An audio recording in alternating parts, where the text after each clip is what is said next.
Est-ce que ça va chez vous, les abonnés de Bibiche Bombo officiel? Partagez massivement nos vidéos, aimez, commentez. Si vous êtes là pour la première fois, n'hésitez pas surtout de cliquer à la cloche de notification. Merci en tout cas, merci énormément à tous les abonnés fidèles. Binognon Sobosara, toujours on poste quand je poste une nouvelle vidéo, boya kawana pona ko liker, ko commenter. Alors aujourd'hui, je vous amène Denise Dissochoy. En tout cas, guerre aussi la te bitumba aussi la te Denise a lobi que non, les bino bo publier yep arotika mambo te chaque jour akobana koyaka na ba dossier dans obanga na ete. Siko na linga na yeba, siko malgré ma nyonso Denise alobaka bakangaka ete pourquoi? Malgré ma nyonso alobaka parce que tala mutu akomi ti na niveau akoyeba ke no aza na ba video ya mokonzi ya mboka. Basali pe eloko moko te, batiki. Nayebi te mo baomoni lokwa bokechu mutu esalaka bien te peut-être bazomoni baomoni na bafaçon moko boye ou comment.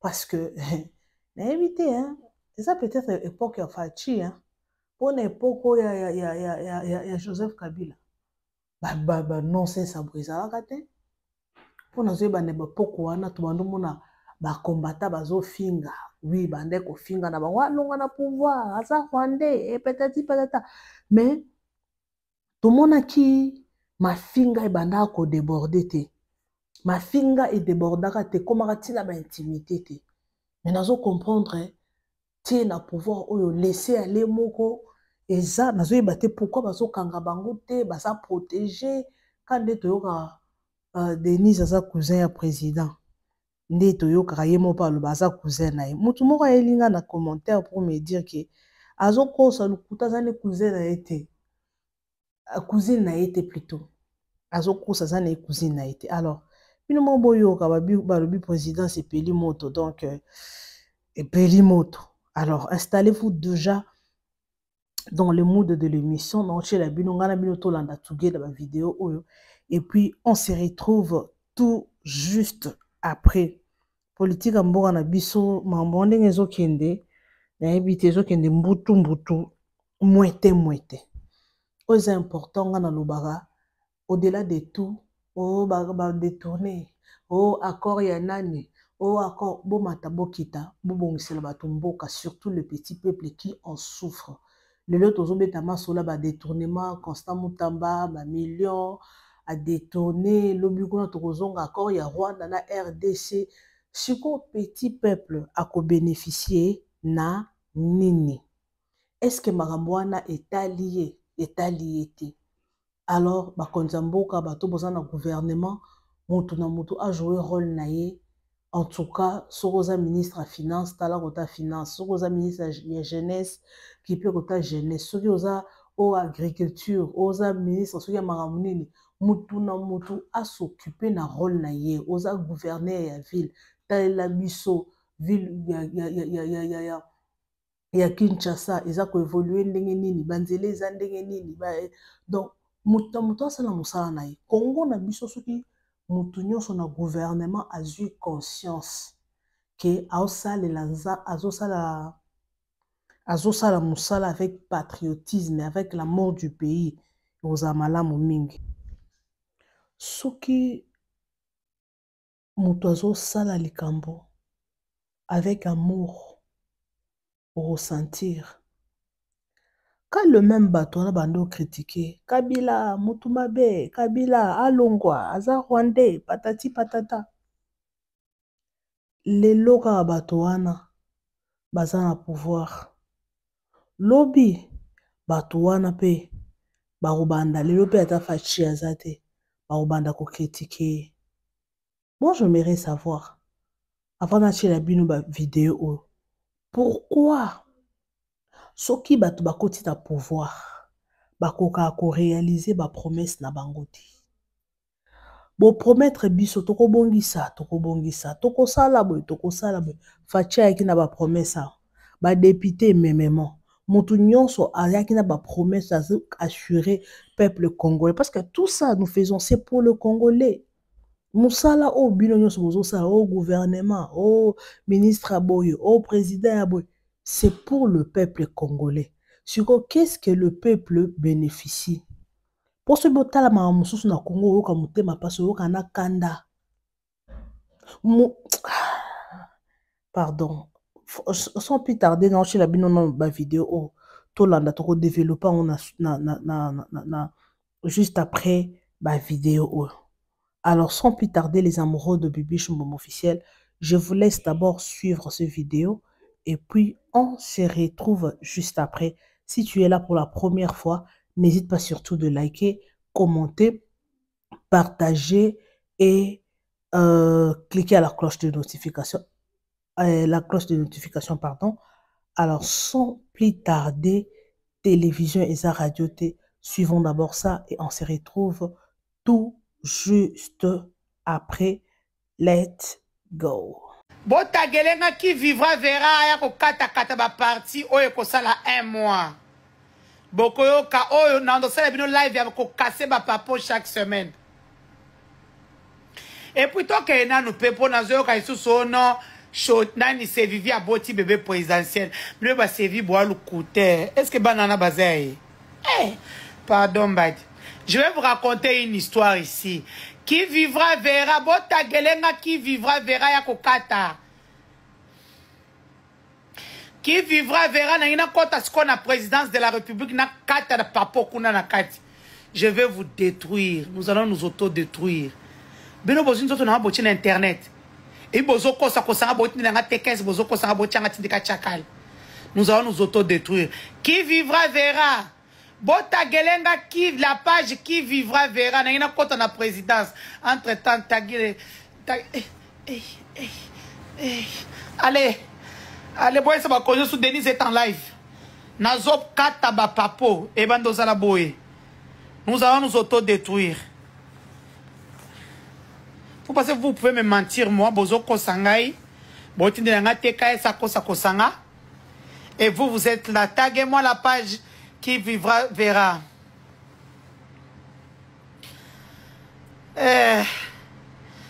Allez, tokende sikoyo. Na lobby, mais président Zagina a raison au boya bana Gisèle. Je vais vous donner un scoop. Boyebi garçon, je vais parler en français pour que tout le monde puisse comprendre ça. L'histoire de mon arrestation commence quand on arrête un jeune qu'on appelle Daniel Kayumba. Daniel Kayumba, c'est celui qui avait sauvé le président quand on a failli le liquider par le général Kayimbi, Kalev et compagnie. La famille Kayimbi, quand vous irez devant la justice internationale, prenez-moi comme témoin. J'ai beaucoup de choses à dire. J'ai des secrets, tout, je connais.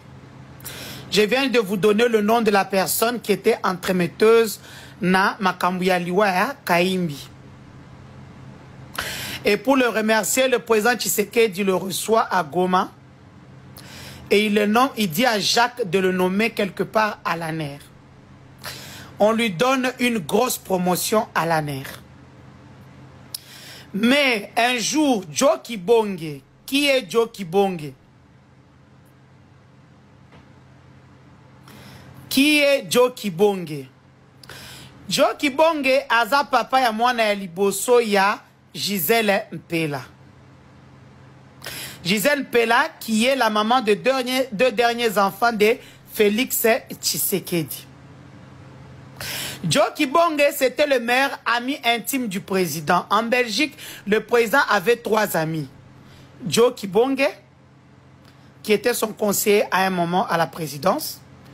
Louvoiseau, au représentant que j'avais rencontré ses 2 nièces à Paris la dernière fois. Avant que je ne sois opéré, j'étais parti voir ma famille. Et puis, Topin Kabong. Avant, il s'appelait Sylvain. Topin a 2 noms. Le questeur du Sénat. Ces gens-là sont des roublards. Ici en Belgique, tellement il a fait des bêtises.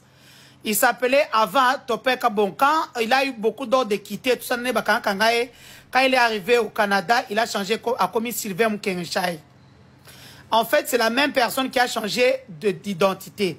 C'est la raison pour laquelle, quand avant il s'appelait Topin Kabongo, quand dans l'autre remaniement, à la présence, on l'a mis Sylvain Moukengeche, les gens ont cru que non.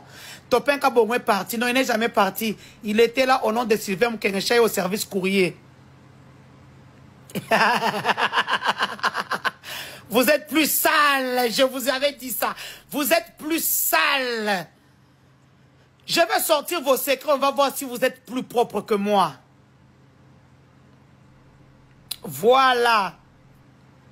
C'est comme ça que, en allant manger le foufou chez Joe Kibonge tous les jours, c'est comme ça que Gisèle Mpela et le président commencent à entretenir une relation. Ok? C'est comme ça que la petite Antonella, la petite Félixiane arrive. Mais avant relation Wana, Gisèle Mpela sort avec José Makila. Vous comprenez maintenant l'histoire de José Makila? Entre-temps, Gisèle Mpela est la copine attitrée de José Makila. Entre-temps, José Makila vit en concubinage officiel avec Lisette Kabanga, qui est copine aussi du président Félix, qui est numéro 2 du CNC. Oh, oh, oh, oh, oh.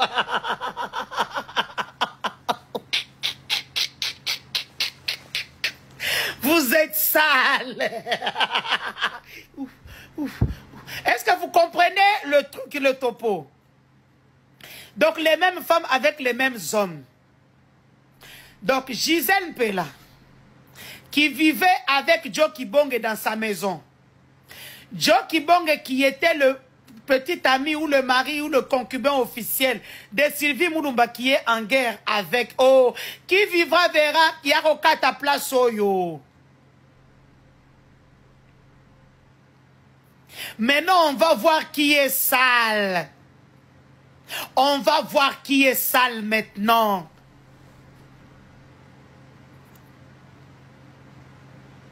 Qui vivra sans côté? Qui vivra verra, montre ta présence.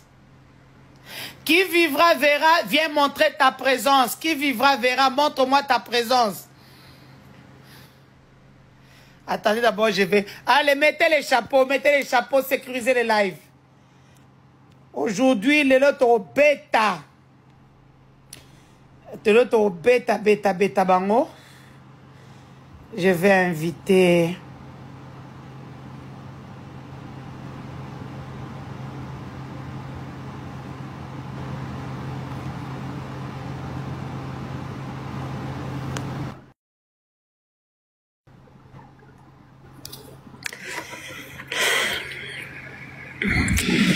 Voilà, maintenant, on est beaucoup de salim bien pour nous sécuriser live. Live, où est live?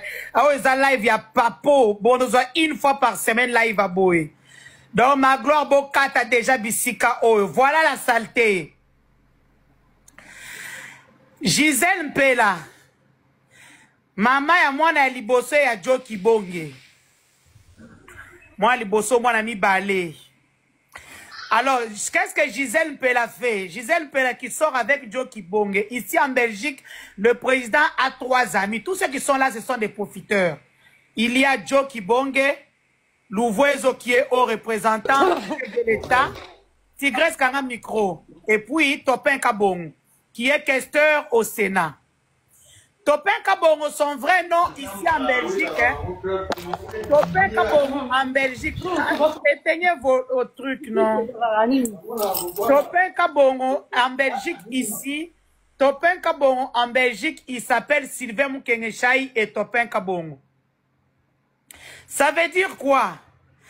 Quand Topin Kabongo quitte ici, quand Topin Kabongo quitte la Belgique pour habiter Bachekoule Belawa, Azoba hors de quitter le territoire, Topin Kabongo se retrouve au Canada.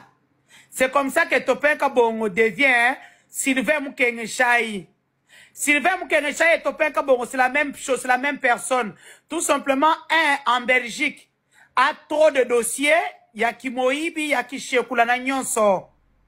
C'est la raison pour laquelle il a 2 identités. Lorsqu'on enlève Topin Kabongo, comme par sec du chef de l'État, les gens ont fait la fête, c'était inutile.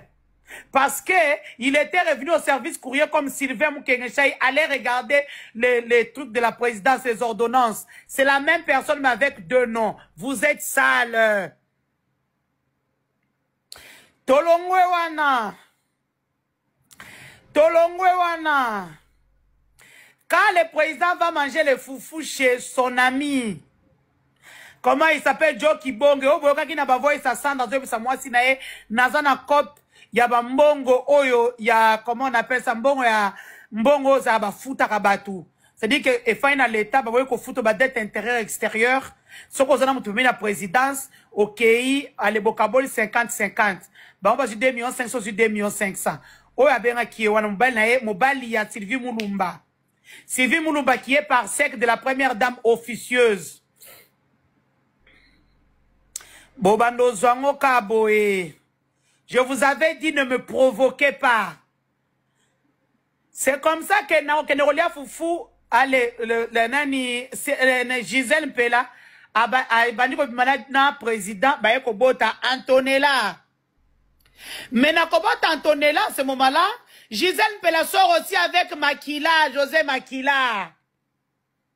Yangwana na chake tembe na mwana ya Gisèle Mpela, pourquoi? Ce qui botali mwana ya fi o botala fi na Facebook to na TikTok. Belinda Kabanguma Junior. Si vous regardez son fils et la fille de Gisèle, ils sont comme des jumeaux bakokana makasi.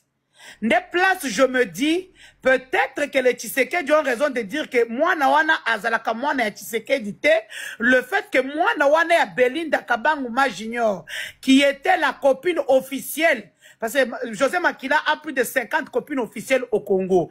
Dont Lisette Kabanga, qui est copine du président, qui est numéro 2 du CNC, qui est DGA des 6 communes. Vous êtes sales.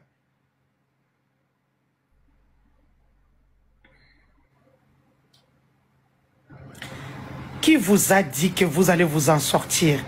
Qui? Moi, Denise. Je reste avec une grosse plaie comme ça en bas, où j'ai eu des ablations.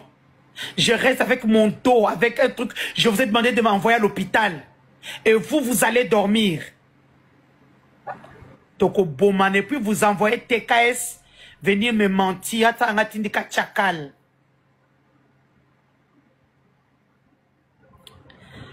Vous avez eu des scoops. C'est comme ça que vous voyez Makila et le président Félix n'a pas de problème. C'est à cause de ça. José Makila. José Makila était le mari officiel de Lisette Kabanga. Lisette Kabanga qui était la femme de $1 qui rayonne. $1 qui rayonne.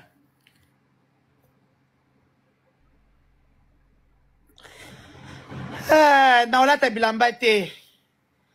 Denise, là, t'as bilamba. Non, là, t'as bilamba. Je ne suis pas folle, je vous dis des vérités. Ce qui yango est ça, yango. Il y a façon à Chelly. Allez, tapoter live, n'a pas tenu le deuxième scoop. Alors, j'espère que tu l'as dit, Bissonionso. Mambo eza mambo sobo mbutu mbutu, mwete. Donc, Bissonionso Denise, aobete la biso histoire. Ema mundenge leka na wakuna. Si on nga nangina yeba, ndenge alobaka boyo. Eza skopo biso to sala nini? Bofandi na bato, bolie na bato, lelo so bobebani, ekomi ya ba secret kobima libanda. Congolais azaka toujours boyo. Na ebite mambo soki na ba communauté mosusu ezalaka, pour Congolais aza moto a confiance te. Bokolia, bokomela, mon ami, ma soeur, ndeko nangai, camarade, ma confidente. Mais soka nango ekomi ya koswana, ekomi ya bitumba, ekomi ya kobimisa, na kobimisa ba secret na bino nyonso.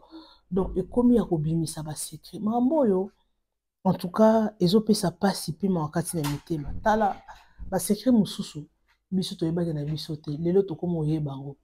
Bon, lobaka bato mususu ndenge bazo mo ba considérer Denise wana le roi mutu esalaka bien te. Ba considérer le roi le roi comédienne. Donc pour magambo oyo abimisa soki kokanga me bakangai. Soki ko interpeller ndenge basalaki Perrault Loire. Tomoni biso nyonso nde ba menacé Perrault Loire basalaki nani babenga on a vie de recherche babenga ngoni. Bachimbo en jeu que or mon apéro loire a livré péro loire pour l'argent. Tout le monde qui mais à Denise va pas s'occuper. Au-delà de tout, vie privée à président, Abiba qui na moi camarade naye, a zonga ki a sala ki biso ba congolais équipé biso na nini, on est à vie privée naye. Biso ba congolais, nous avons besoin de changement dans notre pays. Oui, ceux qui peuvent ba konzambo ba koti na distraction. Ya makambo ya oza nonsense, ba koye ba ninga ko travailler te.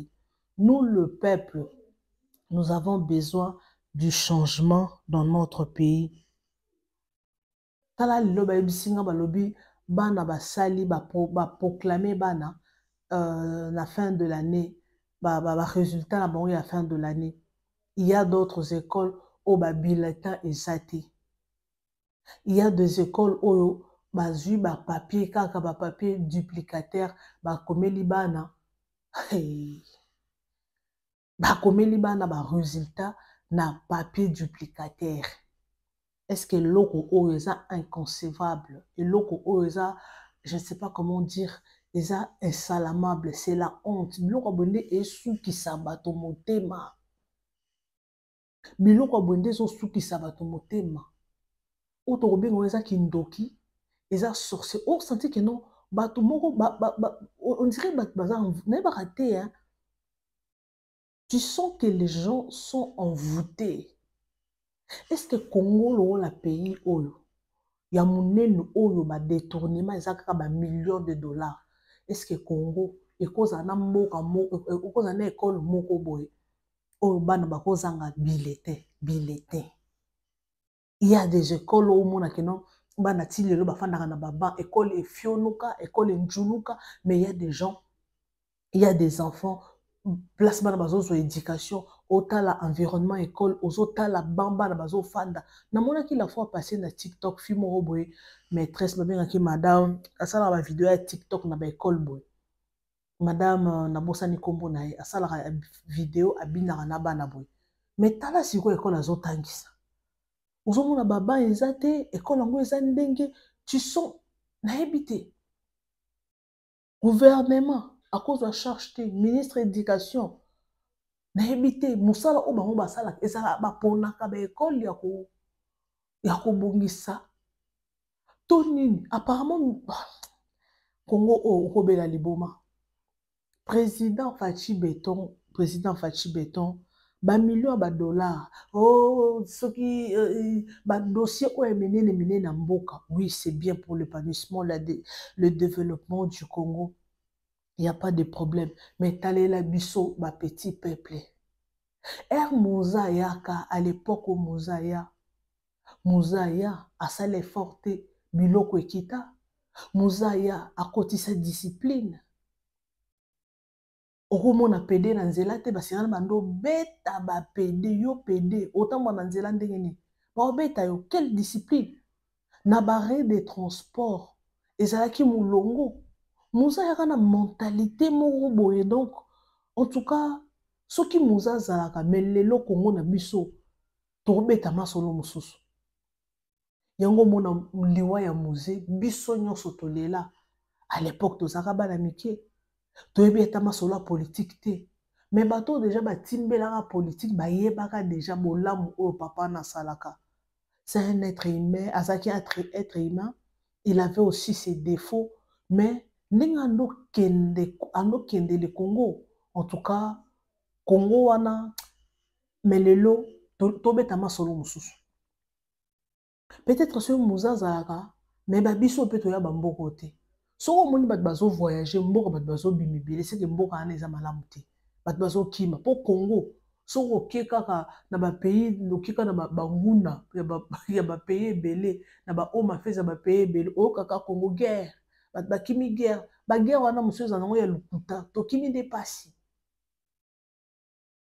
ce qui Congo ezalaka bien tonga totonda bamboka libanda te si Moussa était là biso to moi je me souviens à l'époque Moussa Koufi ba osele banzembo pa ba musicien ozo yoka nzembo bojo ya mzee biso nyonso tolela parce que témoignage ezalaki ya bien malheureusement, Congo est conduit jusqu'à aujourd'hui, est conduit par les Occidentaux. Ils ont conduit par les Occidentaux. Il y a un balinga qui était parce que bah moi que non mutu o aza cleva. Aza misu makasi ye okosa ne ba jeté. Yango monaki makambo ba ekoma kisi na niveau ba bomaye tala lelo. Donc masolo to komi ko beta. Oui, moi aujourd'hui na condamnera président na biso à 100% parce que Congo, ils ont un bateau ba dirigeant Congo. Oui, président bako chayewana. Mais il y a des gens derrière qui dirigent le Congo. Mais attends, on peut diriger le Congo. Mais pas attendre souci à peuple. Non, qui va ébisser un mistabé, ébisser un pasteur, outil, en Amérique, il fait la Bible, il la Bible, dans un pasteur ango, il ko sambela, il ko sani.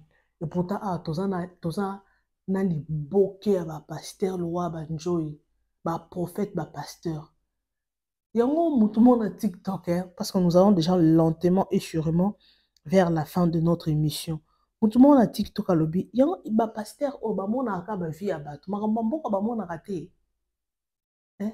Est-ce que, bah, pas me la té, milimo ya bateau, nous sommes détourné. Bah, pas me la milimo anate. Isaka, na moni famille na yo, na moni ni pamboli. Il y a beaucoup de pasteurs au Congo. Na part pe ba pasteur est-ce que ba koko tata propriété ba benga na milimo ya ba détournement oyo milimo ya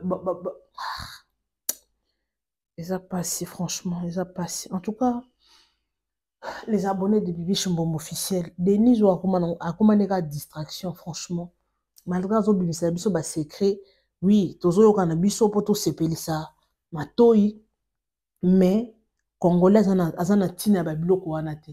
Pour un bazo lobana bayeba nit baleba mbongo présidence baleba mbongo politique mais biso ba petit peuple ba biso ba famille ezanga bord ezanga kombo o tozo bunda na mutoki na biso moko zo bunda yo mo otelema mais ça na bateau lelo bazo sepela lelo na moni vidéo moko bandeko pour finir na moni vidéo moko ya mwana ya nini Anthony Tshisekedi balobi aza fiancé na mwana Cardozo Mwamba natalika na bi oh yoka couple ya bana bato mbongo ezokende bongo en tout cas babala na peka bango na bango ya mwana o na mwana babalani nde yango balobi ke no Constant Mutamba dossier komi boye parce que abandoko bimana mwana procureur wana baboya ne papa bango kande eleki wana yango moni akomisaki etina ba niveau wana. Alors ça fait très mal les abonnés de Bibi Chimbombo officiel. Nzamba lola sunga Congo na biso. Nzamba lola pesa président makasi. Nzamba lola kote la bango na mitema bakitisa biloko. Makambo échanger. Congo ko ekoma pe pays moko boy développé. Tuba notanga pe na kati Afrique. Si en Afrique il y a de pays développés. Baba notanga pe Congo. Congo c'est un pays développé. Et kosa la biso malamu mingi. Alors merci beaucoup, merci énormément à Bino abonnés fidèles à Bibi Chimbombo officiel. Partagez massivement nos vidéos, aimez, commentez, sans oublier la cloche des notifications. Donc ça la biso malam. Donc c'est une façon de nous encourager. Bon encourager biso na ba like, na bino ba commentaire gentil. Et yango wana zo permettre à ce que tous peu courage à connouer la rabine d'information. En tout cas, merci énormément. Numéro de téléphone des Awana. Si vous avez besoin d'appeler, en tout cas, appelez pour vos remarques, vos suggestions. Ça me fera du bien. Alors, merci beaucoup. On se retrouve next time avec un nouveau numéro. Bisous et bye.